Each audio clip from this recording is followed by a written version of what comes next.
자, 이번 주 사회복지 특강의 주제는 이타주의와 협력인데요.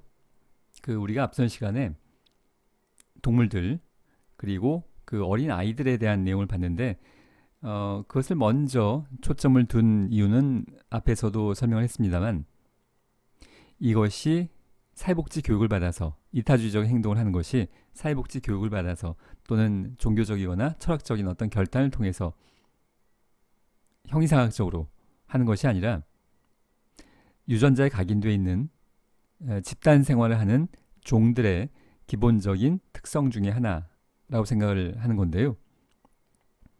인간도 집단 생활을 해왔고 집단 생활을 하면서 서로 협력하는 그것이 곧 집단에 속한 모든 개인들에게 이익이 되는, 그러니까 이타적인 행동이긴 하지만 사실은 집단 전체나 유전자의 관점으로 보자면 그것이 이익이 되는 행동이 되는 것, 근본적으로 우리가 천사가 아닌 한 남을 위해서 행동하는 것은 생물학적으로는 이제 설명될 수 없습니다.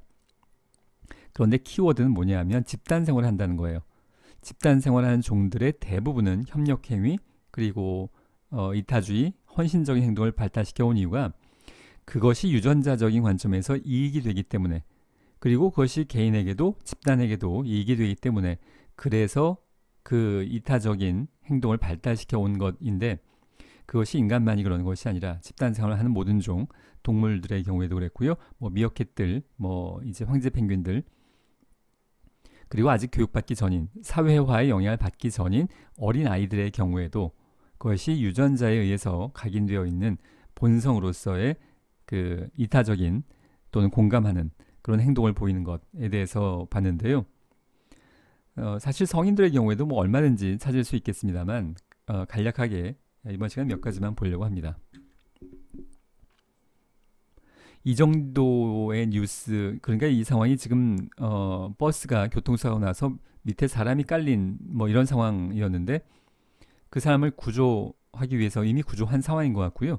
구조하기 위해서 사람들이 길 지나가던 사람까지 포함해서 버스를 지금 같이 밀어 올리고 있는 상황인 건데, 자, 인간이 이기적이기만 하다면 이 사람들이 길 지나가다가 왜 바쁜 시간 쪼개서 위험한 행동을 하는 거냐의 문제일 수 있는 건데요. 근데 사실 이런 정도는 흔하죠.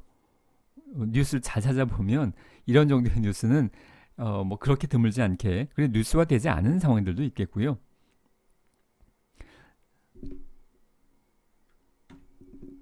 자, 이건 동영상을 보도록 하겠습니다.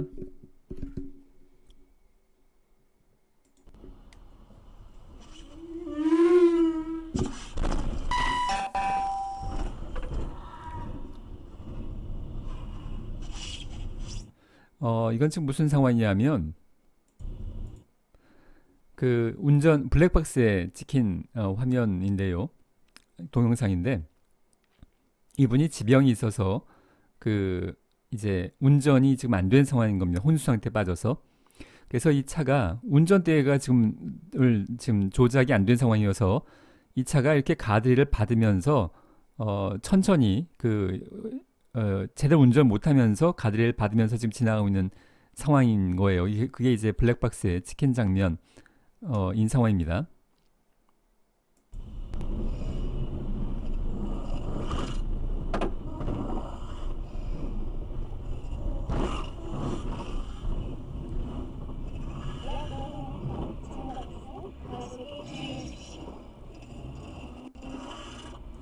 자, 그걸 지나가던 어떤 분이 옆에 이렇게 지나가다가 이 차가 이상하게 막 가드레일 받으면서, 그리고 옆에서 운전석에 있는 운전자가 지금 혼수 상태에 빠진 게 보일 수도 있겠죠.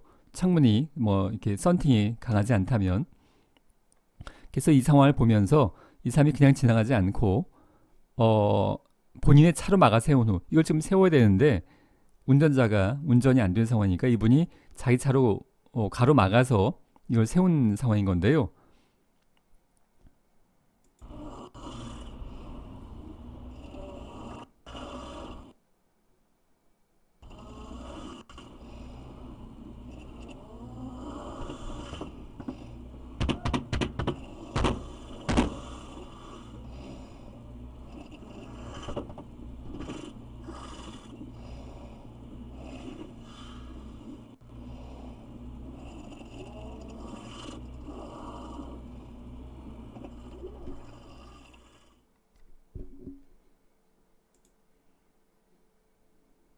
자, 그래서 결국 운전자는 그 다행히도 그 큰 문제 없이 그 회복이 됐다고 하고요.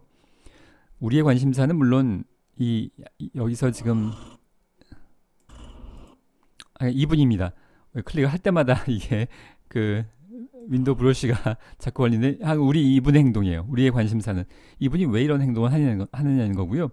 경제학자들이 전통적 생물학자들이 보기에 도대체 자신의 이익에 부합하지 않는 행동을 하고 있는 것처럼 보이는 의아한 행동인 건데요. 이게 지금 고의로 자신의 차를 물론 자신의 의지로 자신의 차로 가로막은 거라 지금 여기 범퍼가 분명히 손상이 왔을 텐데 이거 보험 처리가 되는지는 잘 모르겠습니다. 이렇게 고의적으로 그 사고가 아니라 고의에 해당하는 거잖아요. 분명히 이건 의도에 의해서 그런 것까지 보상이 되는지 잘 모르겠는데 하여간 이분의 지금 차량이 손상이 됐을 거고 하여간 시간과 노력을 지금 낭비하고 있는 쓸데없는 요즘같이 경쟁을 해야 되는 시대에 이게 뭘 하는 짓인지 모르겠는데요. 제가 말씀드리고 있는 건 이것이 인간의 본성 중에 하나라는 것의 가능성에 대해서 말씀을 드리는 거고요. 자, 한 가지 더 보겠습니다.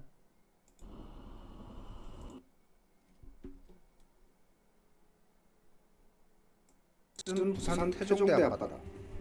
바다에 빠진 여성의 손목을 또 다른 여성이 꽉 붙잡고 있습니다. 한 사람이 겨우 버틸 수 있는 갯바위 공간이지만 여성은 끝까지 손목을 놓지 않습니다. 끌어올리려 하지만 물에 빠진 여성은 다리에 힘이 풀려 바위를 딛고 올라설 수 없습니다. 갑자기 밀려온 큰 파도에 구조하던 여성이 뒤로 넘어지면서 손을 놓쳐버립니다. 애타게 위를 향해 도움을 요청합니다. 파도에 이리저리 밀리는 아찔한 순간 한 남성이 빨간 끈을 구해 아래로 급히 내려옵니다. 드디어 끈을 잡았습니다. 이제는 끌어올려야 합니다. 힘에 붙입니다. 줄을 쥐고 위에서 기다리던 또 다른 남성 한 명이 힘을 보태자 겨우 갯바위로 올라왔습니다. 거센 파도와 서있기도 위험한 좁은 갯바위에서 사투 끝에 목숨을 구했습니다.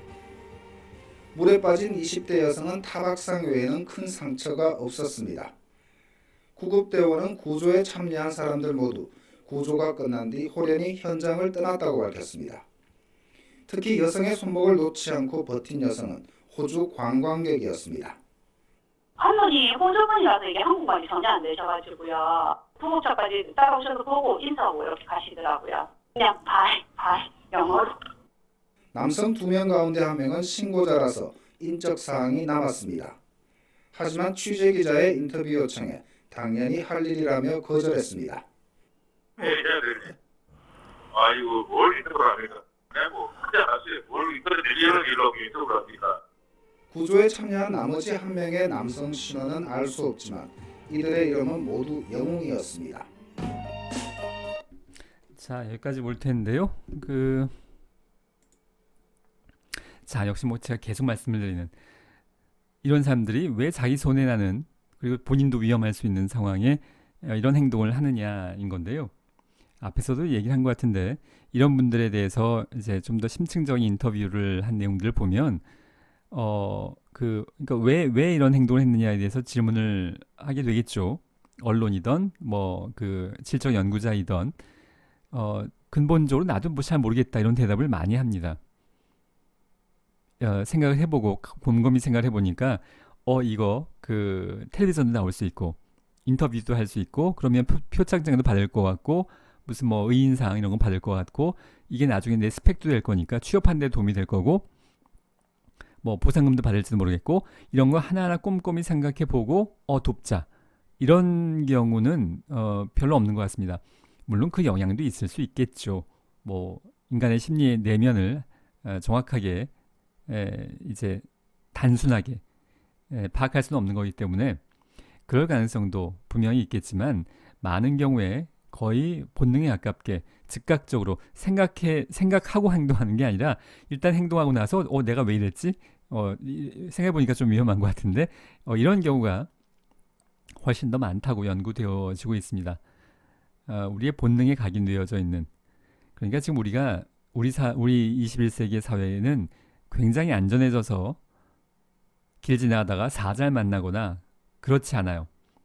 근데 우리가 원래 우리 유전자의 상황, 아프리카 한복판에서 또는 아마존에서 부족 생활을 할 때 우리의 본능은 협력하지 않으면 아프리카 한복판에서 다른 맹수들과 경쟁해 나가면서 생존해 나가기가 쉽지 않았을 겁니다.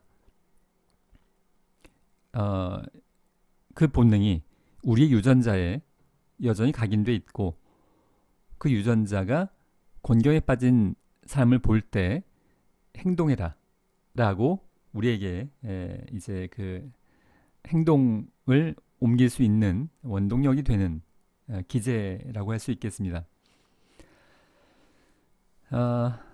자, 그 성인들 얘기는 많이 안 보려고 해요. 그 사실 찾으면 훨씬 더 많이 있고 이 뉴스들 한 2018년도 정도의 상황들인데 잘 찾으면 이거 말고도 뭐 굉장히 여러 가지가 있습니다만